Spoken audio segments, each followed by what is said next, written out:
जैसे ही रात हुई, तेजस चुपचाप खिड़की से निकलकर 2 मंजिला इमारत की छत पर चढ़ गया।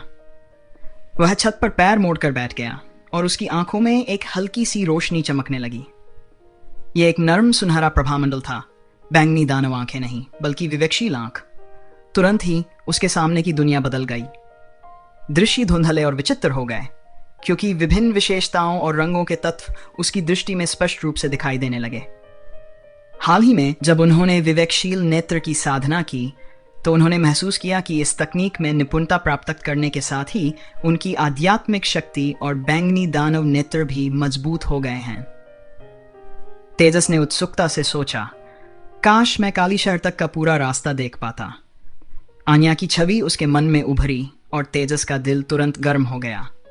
उसकी आध्यात्मिक शक्ति चुपचाप प्रवाहित हो रही थी और तात्विक ऊर्जा के हरे कण उसके नीचे की इमारत को घेरने के लिए निर्देशित कर रहे थे। विवेकशील नेत्र के मार्गदर्शन में वह इन तत्वों को नियंत्रित करने की शक्ति महसूस कर सकता था। तुरंत ही नीचे की इमारत के भीतर वायु तत्व ऊर्जा काफी सघन हो गई। विवेकशील आंख की मदद से तेजस वास्तव में वायु तत्व को बढ़ा रहा था और सभी की साधना को गति दे रहा था। हरे रंग की रोशनी का एक समूह धीरे धीरे उसके फैले हुए दाहिने हाथ की हथेली में इकट्ठा हुआ, जिससे एक नरम हरा प्रकाश निकल रहा था। यह पवन तत्व ऊर्जा थी जो धीरे धीरे संघनित हो रही थी। यह बाहरी वायु तत्व उसके भीतर अंकित पवन भेड़िया रक्तरेखा की शक्ति के साथ प्रतिध्वनित हो रहा था। तेजस का मन वायु तत्व के परिवर्तनों और विशेषताओं के बारे में जानकारी से भरा हुआ था। मानवता को वास्तव में ऊपर उठाने के लिए मनुष्यों के पास अपनी शक्ति होनी चाहिए। राक्षसी देव परिवर्तन की शक्ति आखिरकार राक्षसों से उधार ली गई है, न कि वास्तव में मानव से। केवल मनुष्यों के लिए अपने दम पर साधना करने का एक तरीका खोजने से ही वे वास्तव में इस दुनिया में अपनी जगह बना सकते हैं। उसने मन ही मन सोचा। जैसे जैसे तेजस की अपनी ताकत बढ़ती गई, वैसे वैसे इस दुनिया की शक्ति प्रणाली के बारे में उसकी समझ भी बढ़ती गई। इस दुनिया की आध्यात्मिक ऊर्जा अविश्वसनीय रूप से प्रचुर थी। वास्तव में यह सबसे सघन थी जो तेजस ने कभी देखी थी। फलन ग्रह अभी भी एक सामान्य ग्रह था, दिव्य क्षेत्रों के स्तर पर नहीं। हालांकि इस ग्रह पर आध्यात्मिक ऊर्जा की सांद्रता दिव्य क्षेत्रों की दिव्य आध्यात्मिक ऊर्जा के लगभग बराबर थी। विशेष रूप से बड़े शहरों में, काली शहर में आध्यात्मिक ऊर्जा विंडवुल्फ टाउन की तुलना में बहुत अधिक सघन थी।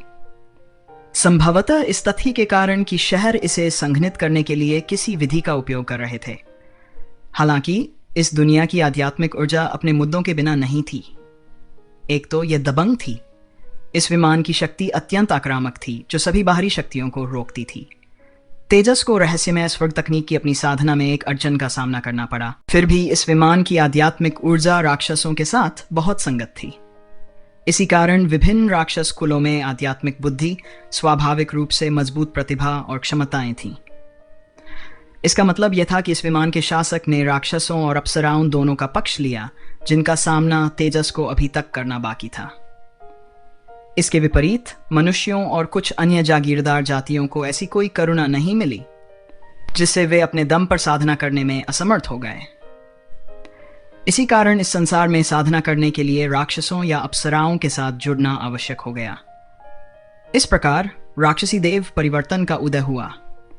विमान के दमन से मुक्त होने के लिए तेजस को अपने पिछले जीवन की चरम अवस्था में वापस लौटना होगा। लेकिन वर्तमान परिस्थितियों को देखते हुए भविष्य में भगवान के स्तर तक पहुंचना भी एक बहुत बड़ी समस्या थी।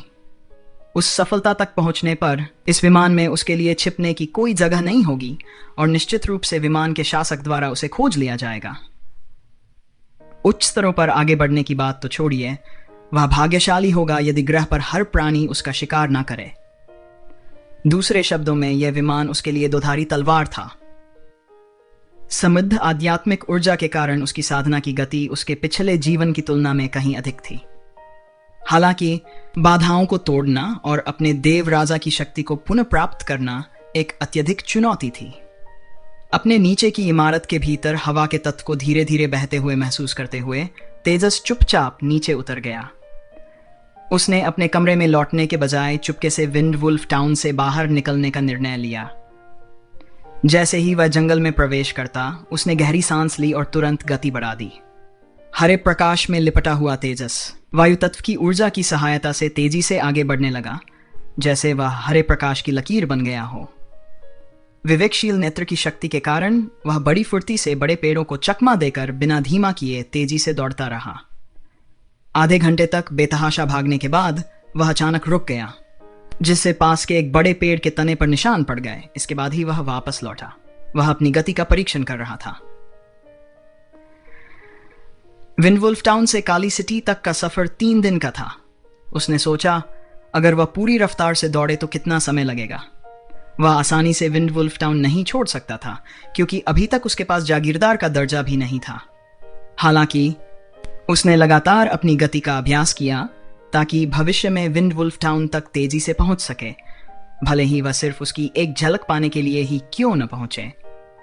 तेजस को राक्षस जातियों से जो क्षमता हासिल करने की सबसे ज्यादा इच्छा थी, वह थी उड़ान। उड़ान की शक्ति से 3 दिन की यात्रा आधे दिन में पूरी की जा सकती थी। अगर वह शाम को निकलता तो आधी रात तक काली नगरी पहुंच सकता था। दुर्भाग्य से टकराव प्रतियोगिता के दौरान वह उड़ने की क्षमता हासिल करने में असमर्थ रहा था। व्हाइट क्रेस्टेड फाल्कन की जन्मजात क्षमता वास्तव में फाल्कन आई थी, और उड़ना उसकी प्राकृतिक शारीरिक क्षमताओं का एक हिस्सा मात्र था।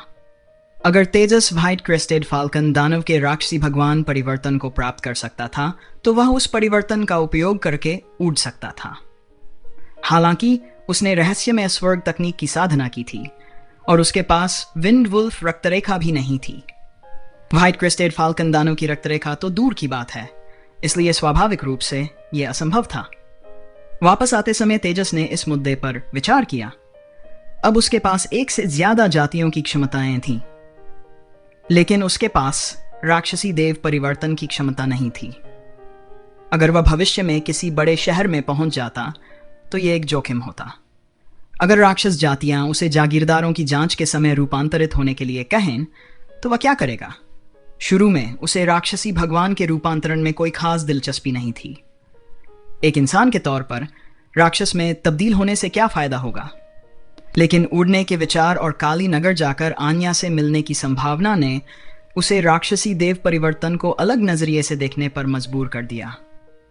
विंडवुल्फ टाउन और अपने निवास पर लौटने के बाद तेजस साधना करने के लिए अपने बिस्तर पर पैर मोड़कर बैठ गया। उनकी निरंतर साधना ने हाल ही में रहस्यमय स्वर्ग तकनीक को चौथे क्रम के शिखर पर पहुंचा दिया था। जैसा कि उन्होंने उम्मीद की थी, उन्हें एक और अड़चन का सामना करना पड़ा। बिना किसी संदेह के इस बार उन्हें 5वें क्रम में आगे बढ़ने के लिए उच्च स्तरीय विंडवुल्फ रक्तरेखा शक्ति को निगलना पड़ा, और जब वह 5वें क्रम पर पहुंच जाएगा तो वह इन भागों में अपना बचाव अच्छी तरह से कर सकेगा। जब उसने रहस्यमय स्वर्ग तकनीक पर ध्यान केंद्रित किया तो उसके ऊर्जा भंवर में 4 कौशल छापें मंद रूप से चमक उठीं। पवन भेड़िया परिवर्तन का प्रतिनिधित्व करने वाली हरी चमक सबसे मजबूत थी, उसके बाद विवेकशील आंख थी। दोनों चौथे क्रम पर थे। दूसरी ओर तेंदुए की चमक और आयरनहाइड शील्ड छापें एक बार छीने जाने के बाद तीसरे क्रम में घटा दी गई थीं, और वे मंद चमक रही थीं। इन क्षमता छापों ने उसे विभिन्न राक्षसों की जन्मजात क्षमताओं से संपन्न किया।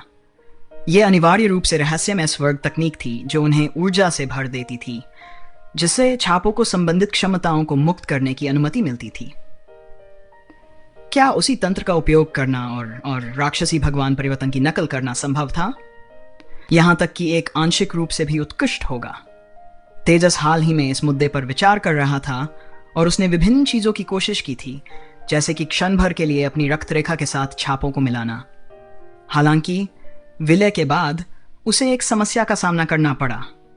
जैसे ही वे उसके वंश के साथ एकीकृत होते, रहस्यमय स्वर्ग तकनीक की ऊर्जा तुरंत क्षमताओं को वापस ले लेती, या बल्कि उन्हें उसके वंश से बाहर निकाल देती। ऐसा लगता था कि क्षमताएं केवल अलग अलग मौजूद थीं और वास्तव में उसके वंश के साथ विलय नहीं कर सकती थीं। उसके मानसिक संसार में थकान का एक भाव उभरा, और एक विचार के साथ तेजस को एहसास हुआ कि लौटते समय उसके चिंतन के कारण विवेकशील नेत्र आधा खुला रह गया था। यह आधी खुली अवस्था एक रहस्यमयी स्थिति थी, जहां वह बाहरी दुनिया का अवलोकन नहीं करता था, बल्कि इसके बजाय खुद के बारे में अपनी धारणा को बढ़ाता था। यह मूल विवेकशील हृदय की दृष्टि का एक लाभ था। इसने तेजस के दिमाग को स्पष्ट और उसके विचारों को अधिक सुस्पष्ट बना दिया, और यह चिन्ह करते समय विशेष रूप से उपयोगी था। विवेकशील आंख को बाहर की ओर प्रक्षेपित न करके ऊर्जा की खपत बहुत कम होती थी, जिससे वह इसे लंबे समय तक बनाए रख सकता था। जैसे ही वह विवेकशील नेत्र को निष्क्रिय करने वाला था, अचानक तेजस को ऊपर कुछ हलचल महसूस हुई।